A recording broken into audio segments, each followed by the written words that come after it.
दूसरे दिन प्रातःकाल संध्या उपासनादि से निवृत्त होकर राम, लक्ष्मण और सीता ने चित्रकूट के लिए प्रस्थान किया।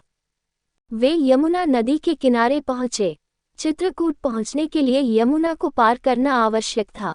यमुना का प्रवाह अपने पूर्ण यौवन पर था। उसमें गंभीर जलधारा अतिवेग के साथ प्रवाहित हुए जा रही थी। यमुना के इस प्रचंड प्रवाह को देखकर सीता आतंकित हो उठी।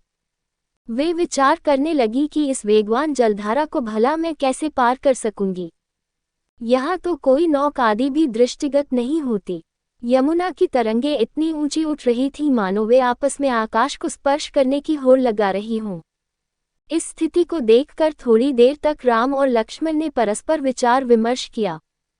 फिर लक्ष्मण वन में से कुछ बांस, लकड़ी और लताएं तोड़ लाए। उन्होंने बांस और लकड़ियों को लताओं से बांधकर तात्कालिक रूप से उपयोग करने योग्य एक नौक का निर्माण किया।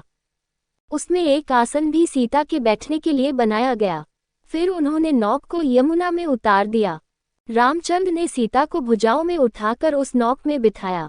अपने तथा लक्ष्मण के वक्कलों को भी नौक में रख दिया। तत्पश्चात दोनों भाइयों ने तैरते हुए नाव को आगे धकेलना आरंभ किया। नाव मंझधार में पहुंचकर वेगवती लहरों के झकोरों के कारण ऊपर नीचे होने लगी। इस स्थिति में जानकी आकाश की ओर देखकर परमात्मा से प्रार्थना करने लगी, हे ईश्वर, हमें कुशलतापूर्वक पार पहुंचा दे।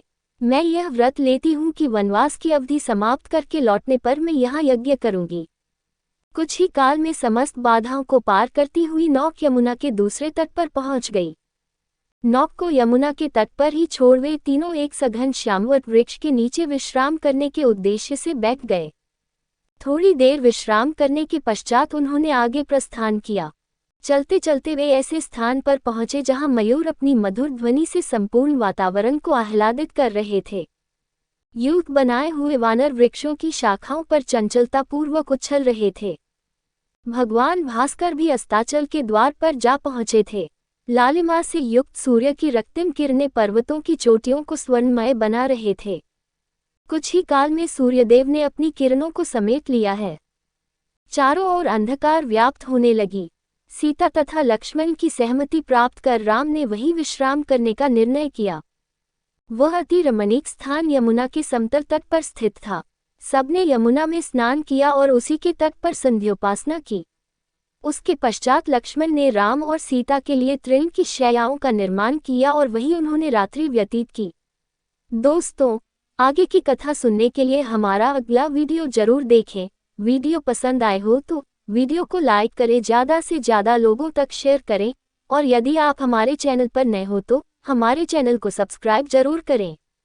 धन्यवाद।